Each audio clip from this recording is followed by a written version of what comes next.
Assalamualaikum warahmatullahi wabarakatuh. Di sini kami kelompok 3 akan mempresentasikan hasil kerja kami dengan judul manajemen utang. Adapun nama-nama kelompoknya adalah Yolanda Wahyu Fitriandini, Lailatul Ismi Andriani, Nestaina, Vicky Hadiswarno, Fitriani Dia Rahmaningsi.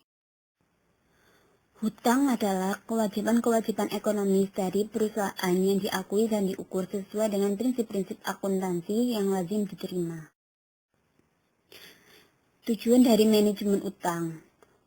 Tujuan dari manajemen utang adalah untuk menjamin bahwa perusahaan memiliki kecukupan kas, yaitu kesanggupan untuk memenuhi kebutuhan-kebutuhan kas bagi setiap tujuan yang penting bagi kesatuan keuangan jangka pendek dan jangka panjang dari perusahaan.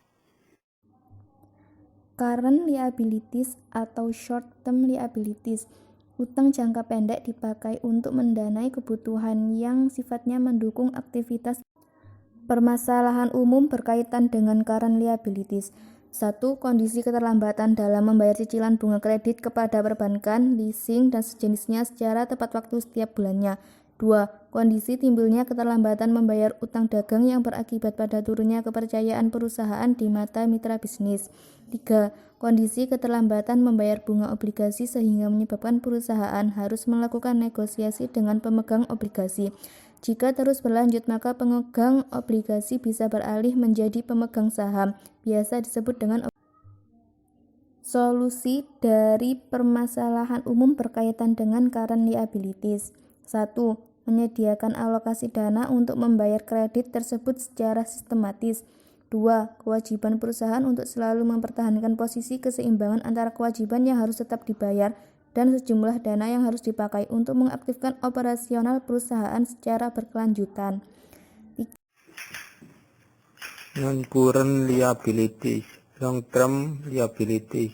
Utang jangka panjang dipakai untuk kebutuhan jangka panjang, seperti pembangunan pabrik, pembelian tanah, gedung, dan sebagainya.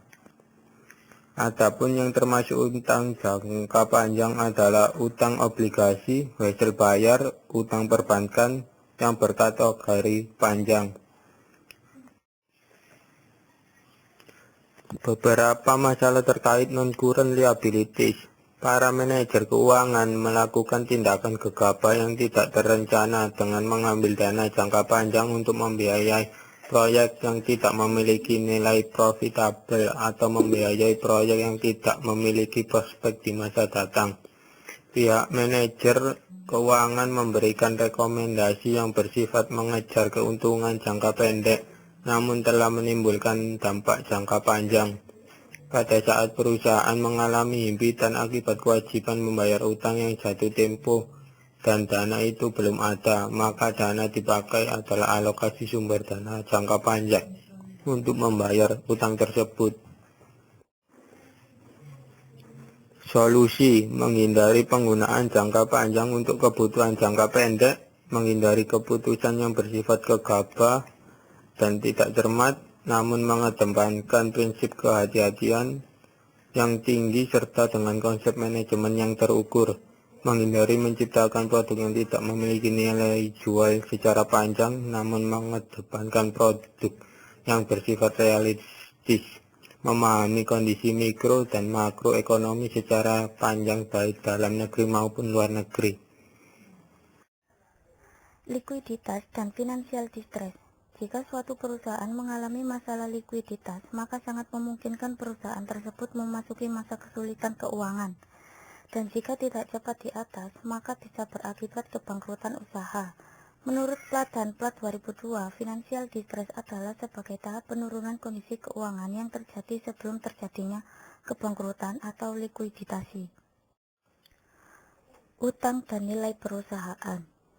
Keputusan berutang merupakan salah satu solusi mempercepat aktivitas produksi dan juga mempertahankan posisi perusahaan untuk terus bisa beroperasi. Utang yang terus tumbuh tanpa pengendalian hanya akan menimbulkan penurunan nilai perusahaan. Menghitung perputaran aktiva dan tingkat keuntungan. Bagi suatu perusahaan, sangat penting memperhitungkan dan mengetahui tingkat perputaran aktiva serta mengetahui tingkat keuntungan berdasarkan aktiva. karena utang jika sudah lunas dibayar juga akan berubah menjadi aktiva. TA sama dengan total aset VA sama dengan fixed aset CA sama dengan current asset. Rumus perhitungan perputaran aktiva PA sama dengan PJLTA, di mana PA sama dengan perputaran aktiva, PJL sama dengan penjualan, TA sama dengan total aktiva. Untuk total aktiva TA sama dengan VA ditambah CA, TA sama dengan total aset, VA sama dengan fixed asset, CA sama dengan current asset. Rumus untuk menghitung tingkat keuntungan berdasarkan aktiva. TKBA sama dengan PJLCA dikali 100%, di mana TKBA sama dengan tingkat keuntungan berdasarkan aktiva. Sekian, terima kasih. Bila ada salah kata, mohon maaf.